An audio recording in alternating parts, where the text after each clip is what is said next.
Welcome to the Night Tube. I'm Stephen Knight. I hope you're good. Big day. I don't know if you're aware, but Donald Trump won the election again. So that's an exclusive. I don't think maybe you didn't have that information. But along with it came some really interesting executive orders. One specifically around gender ideology, which, as some of you may know, is a topic I've had a keen interest in for a few years now. And this executive order, this document, seems entirely inevitable. More on that in a minute or two. So I thought we'd go through it. I thought we'd go through it together. I was originally going to write a big, long-winded Substack about it, and then I realised I was far too lazy. So here we are. Get some snacks. Get a drink if you want. Because in the next few weeks, months, years, there's going to be a lot of opinions on this document. There's going to be a lot of claims about what it contains. So we shall go through it together bit by bit. I will provide some commentary along the way. Any thoughts as you're watching, feel free to put them in the comments. I shall reply to some of them, I'm sure. But the executive order is titled, in all caps, Defending Women from Gender Ideology Extremism and Restoring Biological Truth to the Federal Government. Interesting there that they've used the word extremism as part of gender ideology. So they're literally talking about gender ideology extremism. There's no comma there. We'll see how they qualify that along the way. Okay, section 1, purpose.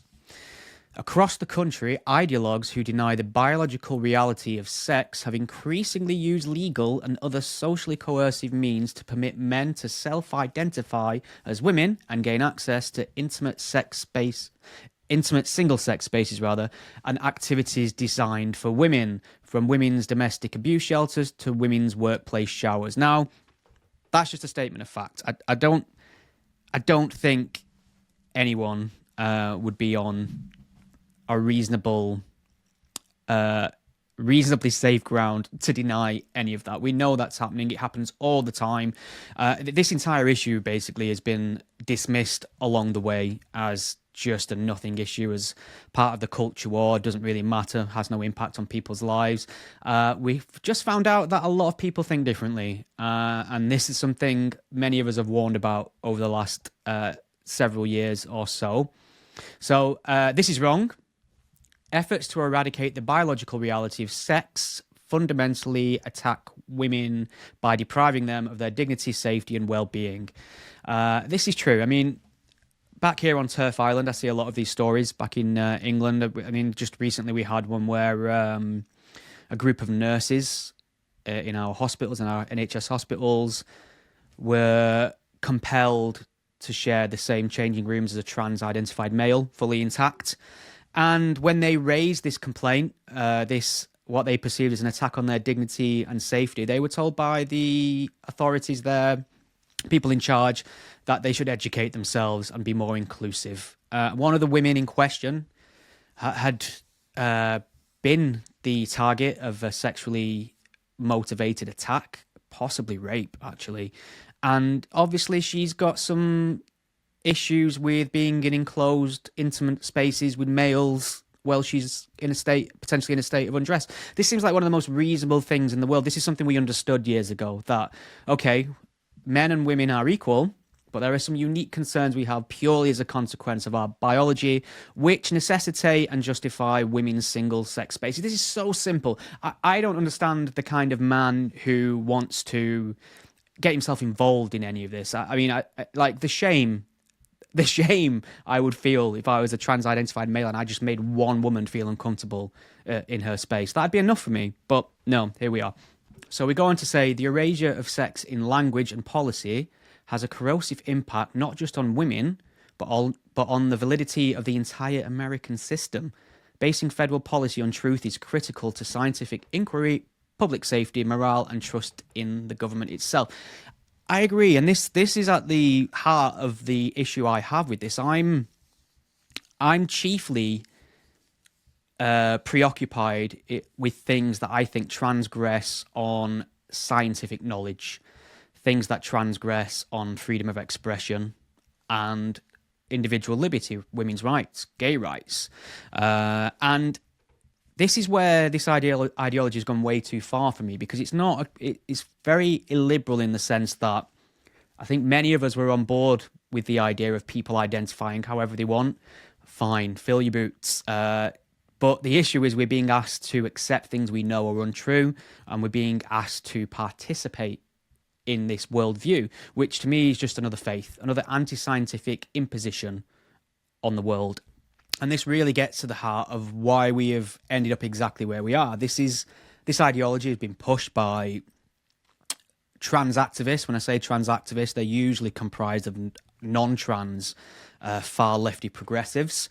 And it's not just a fringe view. Well, it sort of is a fringe view, which we'll get to, but the speed and levels to which it has travelled and been imposed is pretty impressive, to be fair. I mean, you look at, our media institutions, academia, the law in the UK has been infested with gender ideology at every turn. And at the workplace, people found themselves, disciplined or looked over for promotion and opportunities because they held gender critical views, most of the time not even in the workplace, just on their own personal social feeds. Again, I'm referring to England. That wouldn't go over in the States, I wouldn't have thought.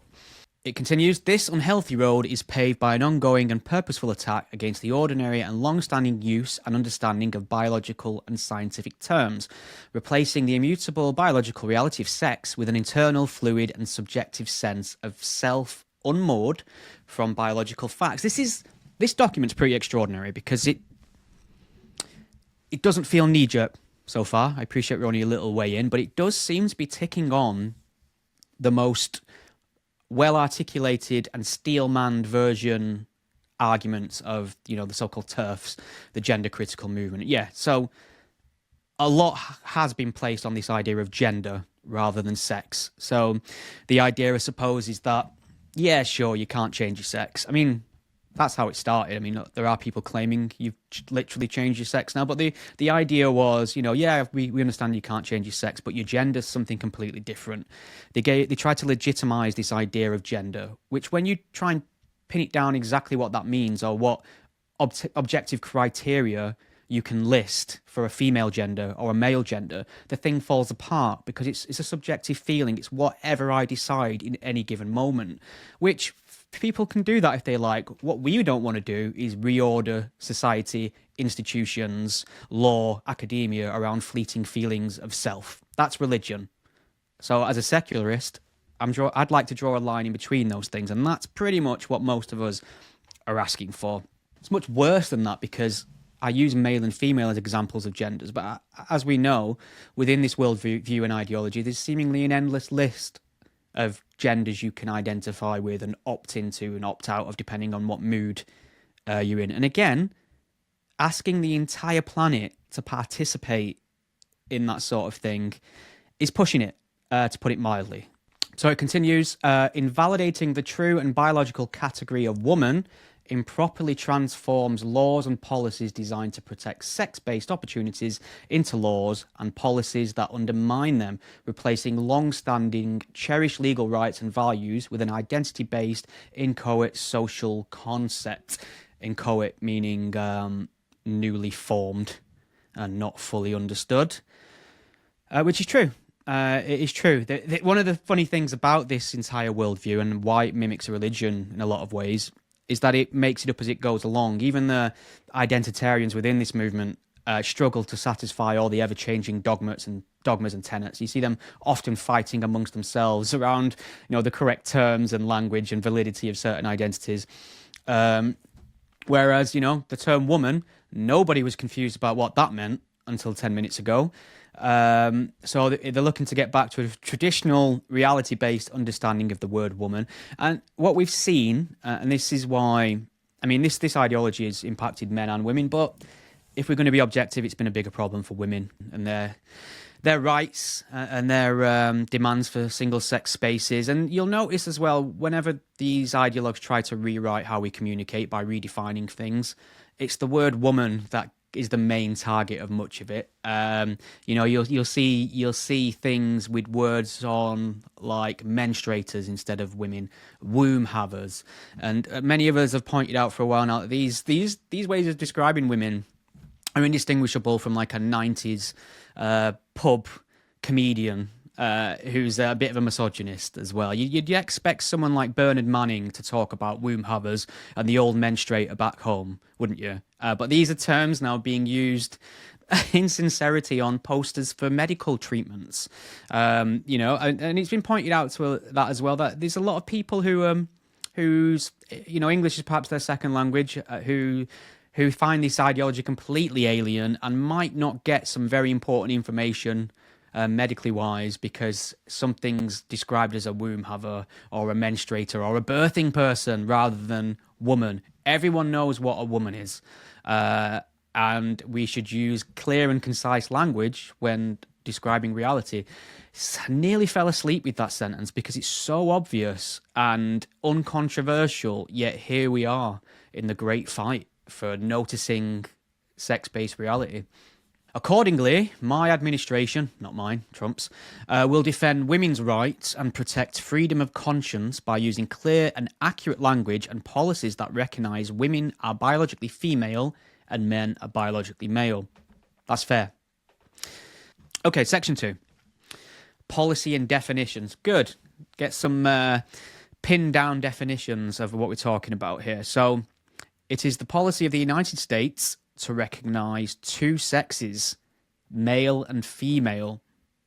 These sexes are not changeable and are grounded in fundamental and incontrovertible reality. Now, that's a statement of scientific fact that you'll find in any peer-reviewed biological journal, really. But the fact that it's being said that there are only two sexes is going to make so many people's heads explode because they've lived in this ultra-progressive, gender-fluid utopia for so long now that outside ideas of reality are not allowed in.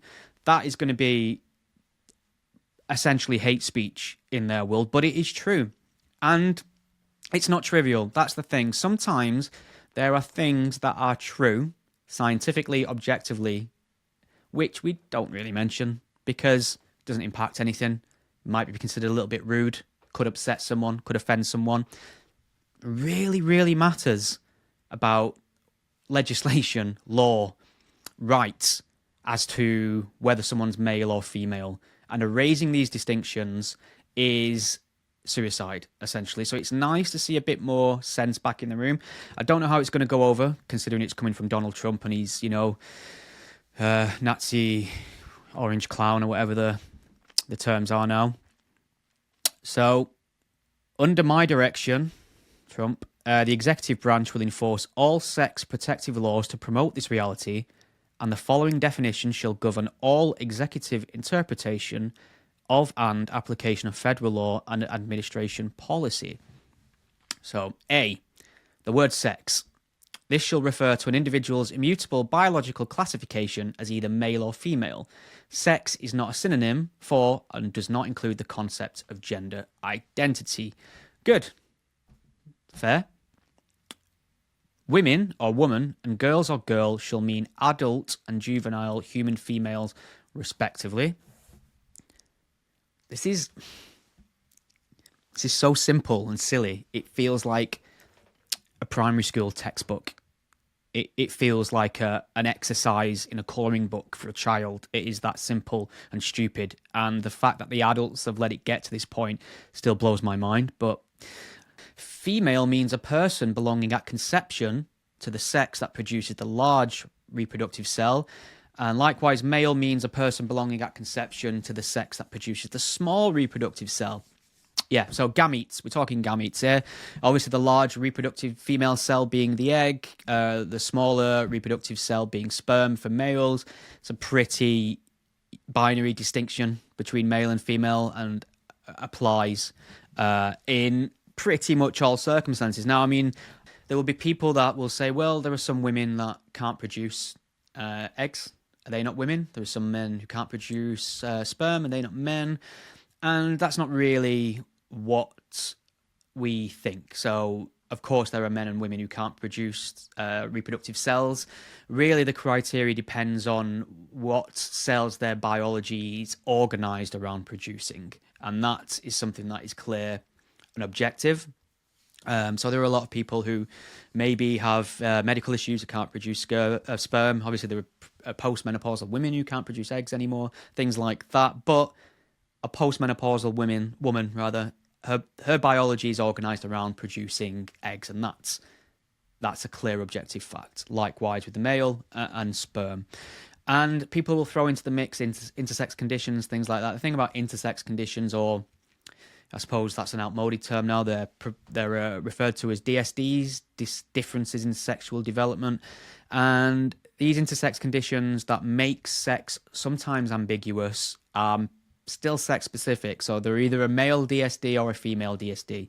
Sometimes it's just not as obvious whether someone's male or female. But this is a incredibly small minority of people. And when this argument's thrown up, it doesn't really map onto transgender people anyway, because the overwhelming majority of transgender people, their biological sex is unambiguous. That's why they're trans. They're not claiming to have an intersex condition most of the time anyway.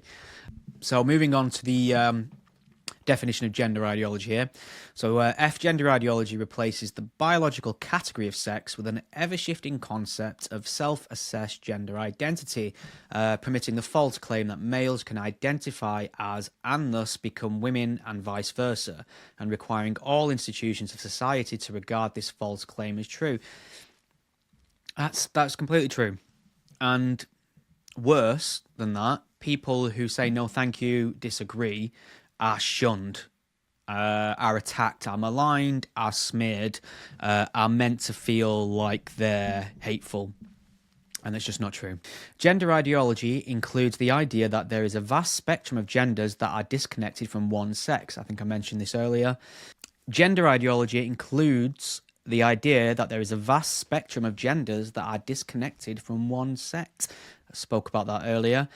Gender ideology is internally inconsistent in that it diminishes sex as an identifiable or useful category, but nevertheless maintains that it is possible for a person to be born in the wrong sexed body. This is true. This is one of the most stupid, most harmful and religious ideas at the centre of this ideology. The idea that you can be born in the wrong body, it's akin to a gendered soul. You know what I mean? You've got some gendered essence floating around inside of you that's trapped in this meat sack with arms and eyes, that if you could just get the right surgery and medical interventions, could be remedied. And that's one of the most disgusting lies that's been taught to children over the years. And we're still seeing the fallout from this in the closure of the Tavistock in the UK. You know, the irreversible damage that detransitioners are exposing now and being more vocal about. This is a scandal that's going to go on for generations, as we're just kind of totting up the collateral damage and doing the correct accounting on it. But it's when people look back at this idea that we told children, we told little kids that maybe you're trapped in the wrong body, and maybe if you just went on some puberty blockers, and maybe if you just had healthy appendages and parts of your body removed, maybe you'll grow up and live to be a happy and fulfilled person. A scandal, absolute scandal. And I think this I don't know if we're going to get to children on this document, but the fact that children have been involved in this way, I think, piqued a lot of people. A lot of people were happy just to kind of think it was some row over toilets and pronouns in the workplace, and then when they kind of saw what children were having pushed and imposed on them and what they were going through, I think that made a lot more people start pushing back, thankfully. So gender identity reflects a fully internal and subjective sense of self, disconnected from biologic reality and sex, and existing on an infinite continuum that does not provide a meaningful basis for identification and cannot be recognised as a replacement for sex. This is true. I mean, this is what we saw with a number of inmates that, you know, were getting sent to a male prison, often for sexual related crimes, and we're just deciding that, you know, actually I'm female and I wouldn't mind being sent to the female prison. And the fact that was even entertained or actually happened in some circumstances, again, is crazy. And we're going to really struggle to explain this when the aliens arrive one day. Section 3. Okay, Section 3. Recognising women are biologically distinct from men. Within 30 days of the date of this order, the Secretary of Health and Human Services shall provide to the US government, external partners, and the public clear guidance expanding on the sex-based definitions set forth in this order. So more to come. C is interesting. When administering or enforcing sex-based distinction, every agency and all federal employees acting in an official capacity on behalf of their agency shall use the term sex and not gender in all applicable federal policies and documents. Yeah, so this spread of the word gender in place of sex has done a lot of damage in a lot of institutions, and it seems Trump's administration is saying no more. We will talk about men and women in terms that solely relate to their sex. So at least we understand there that there's no ambiguity. There's no way of kind of playing hide the ball with someone's biological sex where it's relevant. So D, the Secretaries of State and Homeland Security and the Director of the Office of Personnel Management shall implement changes to require that government-issued identification documents, including passports, visas, and global entry cards, accurately reflect the holder's sex as defined under Section 2 of this order. And the Director of the Office of Personnel Management shall ensure that applicable personnel records accurately report federal employees' sex as defined by Section 2 of this order. So federal employees are going to have to update documentation. I don't know what their documentation is. I don't know if it includes gender at the moment, but this document appears to be saying it will have their biological sex, because there was a little bit of a mini row about a trans-identified male within government using the female restrooms at the Capitol. And I imagine we might get to that. I don't know if it's going to mention whether or not they're going to enforce strict rules about bathrooms. Moving on. Agencies shall remove all statements, policies, regulations, forms, communications, or other internal and external messages that promote or otherwise inculcate gender ideology, and shall cease issuing such statements, policies, regulations, forms, communications, or other messages. Wow, that's quite emphatic. Agency forms that require an individual's sex shall list male or female and shall not request gender identity. Agencies shall take all necessary steps as permitted by law to end the federal funding of general ideology. This is interesting. This document is very strong. So, yeah, the promotion of gender ideology is going to be prohibited now. And they have defined what they consider to be gender ideology previously. So it's not like they've put out a really kind of ambiguous and ill-defined criteria for what they're going to stop funding. They've been quite clear. And again, why should the American government fund this nonsense? I mean, the Americans have the First Amendment and the Establishment Clause, and I think that perfectly maps onto this new religion of gender, for sure. I don't know whether the UK will eventually vote in a right-leaning, more conservative government that will impose similar measures. But the old adage that America sneezes and the world gets a cold might be true. England's pretty much unique in sense of Europe and the Western world, in a lot of senses that we've just voted in a left-wing government when everyone else went right in Europe and America. So it'll be interesting to see what happens at the next election cycle. F. The prior administration argued that the Supreme Court's decision in Bostock v. Clayton County, which addressed Title VII of the Civil Rights Act of 1964, requires gender identity-based access to single-sex spaces under, for example, Title IX of the Educational Amendments Act. This position is legally untenable and has harmed women. The Attorney General shall therefore immediately issue guidance to agencies to correct the misapplication of the Supreme Court's decision in Bostock v. Clayton County 2020 to sex-based distinctions in agency activities. In addition, the Attorney General shall issue guidance and assist agencies in protecting sex-based distinctions which are explicitly permitted under constitutional and statutory precedent. Yeah, so I think the claim here about Bostock v. Clayton County, the dispute at the heart of this, is whether this ruling protected gender identity in the workplace. A lot of people argued it doesn't. A lot of people argued it did. I'm going to be honest, I don't know enough about it, so I'm going to swiftly move on. G. Federal funds shall not be used to promote gender ideology. Each agency shall assess grant conditions and grantee preferences and ensure grant funds do not promote gender ideology. It's fine by me. I mean, I feel exactly the same about this as I would if the government were funding creationist ideology in schools or at the highest levels of government. You know, the idea that maybe the Earth's only 6,000 years old, or that humans didn't evolve but were created. You know, these stupid ideas of intelligent design that were everywhere several years ago. I opposed them in America at the federal level and in schools for exactly the same reasons as I oppose gender ideology. So we're moving on to section 4, which is privacy in intimate spaces. So A, the Attorney General and Secretary of Homeland Security shall ensure that males are not detained in women's prisons or housed in women's detention centres, including through amendment as necessary of Part 115.41 of Title 28, Code of Federal Regulations, Interpretation Guidance, blah, blah, blah, blah, blah. Okay, it's really difficult to provide commentary on a lot of this because it's just common sense. It's just what most right-thinking people already agree with and understand. Yes, men shouldn't be in women's prisons. Women shouldn't be in men's prisons. And there are some very, obvious reasons relating to a person's biology why that is the case. We figured this out a while ago. There's this idea that this new gender ideology is some kind of progressive leap forward, when really it's a massive regression in terms of, hard-won women's rights, specifically. So, yeah, full marks for that. No further comments. Yeah, so B just appears to be a bit more technical legalese.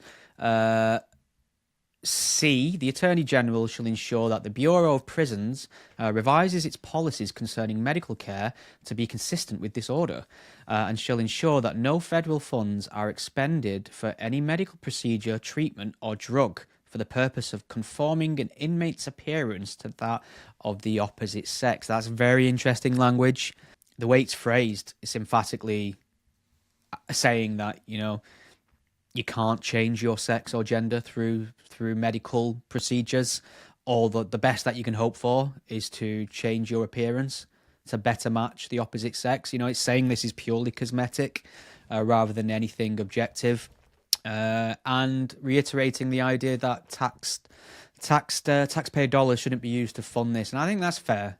I mean, we're not talking about denying trans people medical care, vital medical care that would be available to anyone else, inmates that is. We're just talking about cosmetic surgery that is, used for the purposes of validating an identity more than anything health related. People will say at this point, I imagine, that it's this kind of, gender affirming care that prevents suicides and, ill mental health and things like that. Well, that's a mental health issue. These people who would feel that way about it need the best support and care of mental health services that can be provided. I'm not on board or convinced the idea is to start, doing irreversible procedures on people, on medicalizing them for the rest of their life because they have a certain sense of identity that does not map onto their biological sex. D, agencies shall effectuate, who speaks like this policy by taking appropriate action to ensure that intimate spaces designated for women, girls or females, or for men, boys or males, are designated by sex and not identity. Fair enough. Section 5, protecting rights.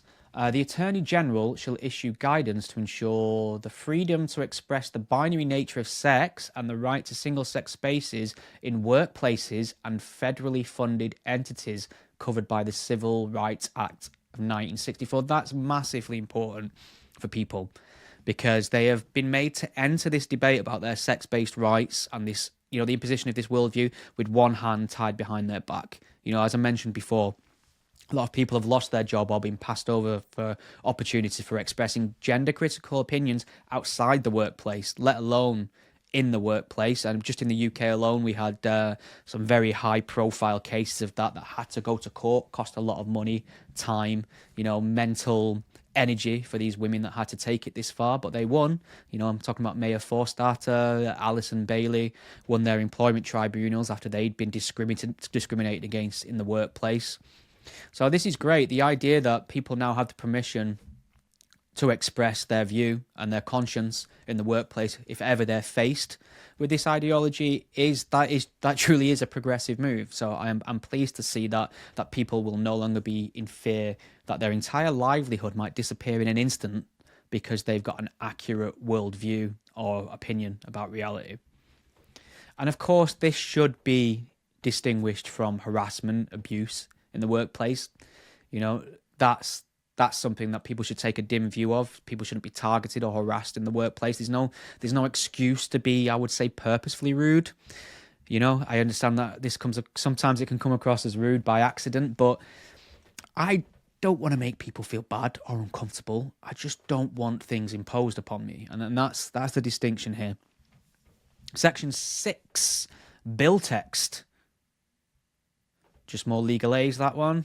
I think that's essentially it. I think the rest of the document is just laying out where we go from here, how it's implemented. I mean, each agency head shall promptly rescind all guidance documents that are inconsistent with the requirements of this order, or rescind such parts of such documents that are inconsistent in such manner. Such documents include, but are not limited to. Now, you know what I really appreciate about this document is that it's very specific. It tells you what the terms mean in clear terms, how things are defined, and it points directly to publications and materials that are being spread at the federal level, either in the government or in schools, that are completely inconsistent with biological reality. And they're all listed here.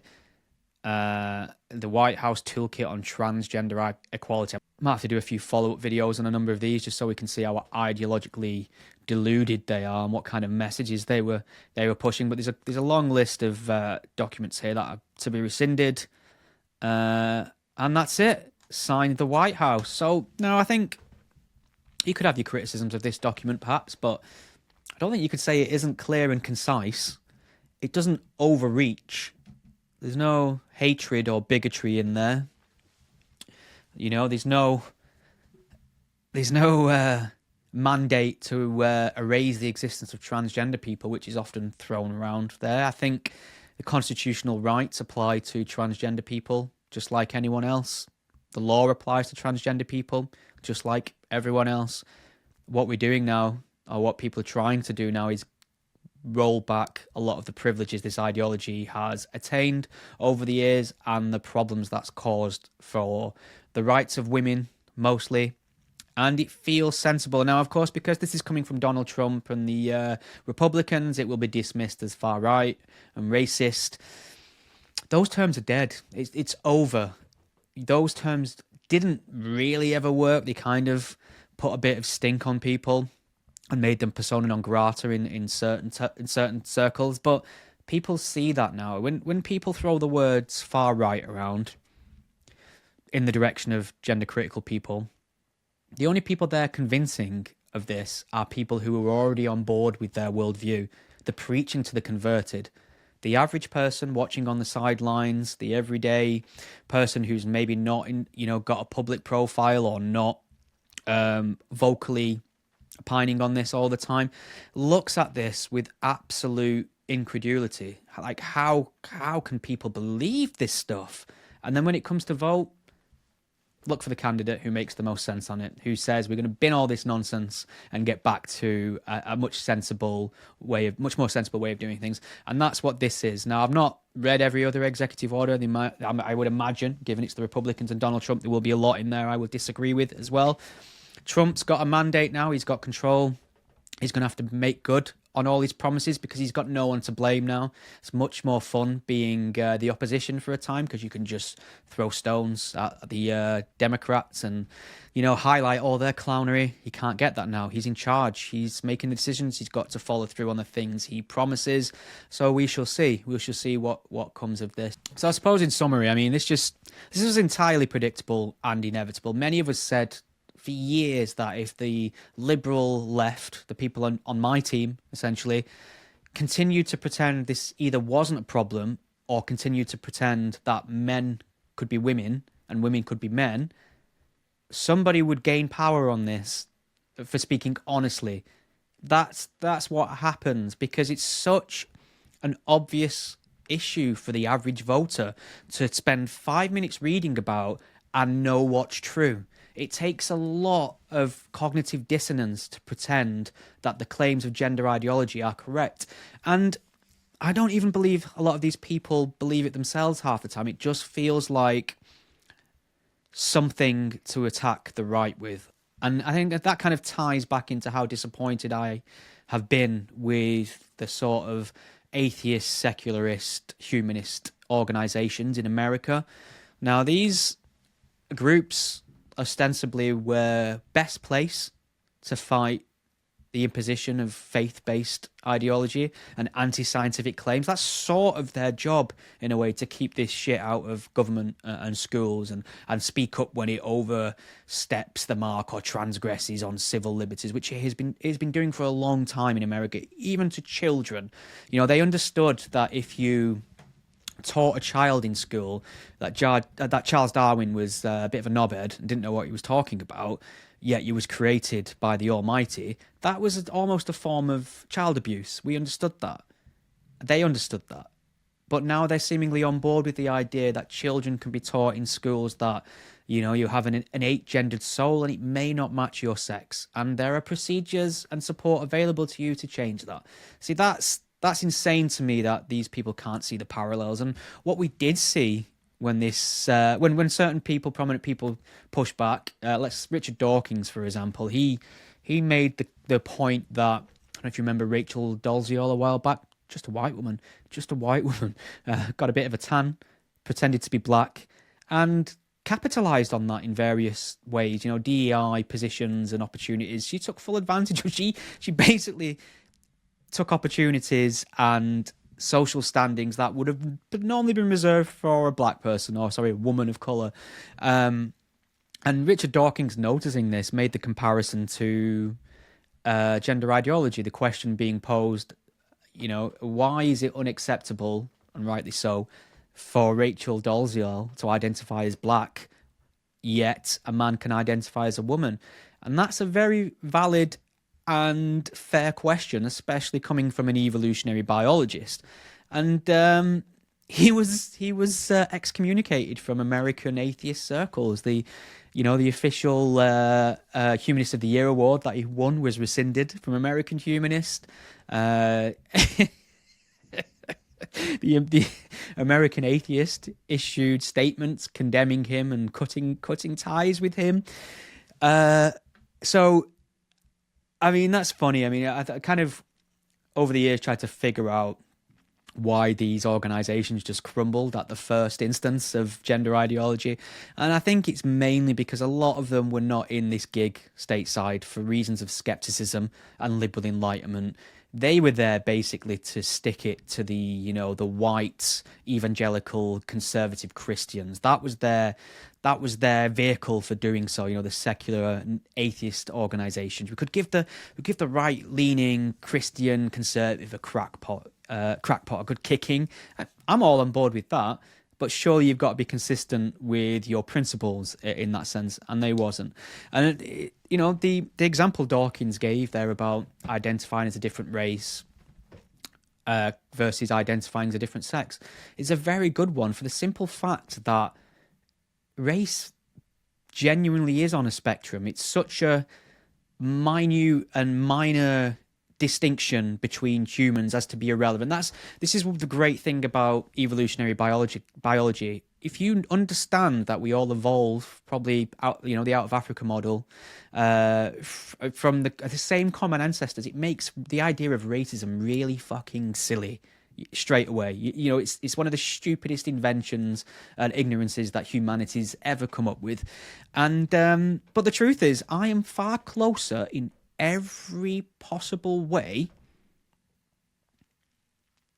to a black man, genetically, physically, DNA, than I am to a white woman. Yet if I start identifying as black, people will lose their minds, rightly so. But if I kind of say I'm Stephanie now, change my pronouns to she, her. Dignity and respect and the participation of wider society is expected. And I think it's fair to ask how we got there and why that is. So I've rambled on a lot longer than I thought I would have. Feel free to share this video around if people start lying about its contents and what's involved. Any thoughts you have, any criticisms, any bits of pushback you might have, put them in the comments and I will reply. Click on subscribe if you want to. I don't really care. Thank you.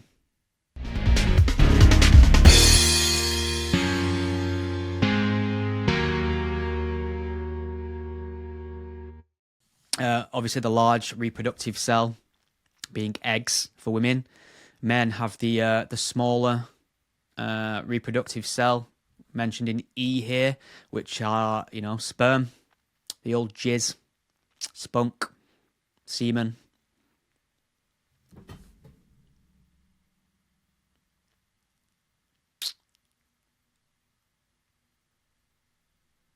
Yeah, I think that's it.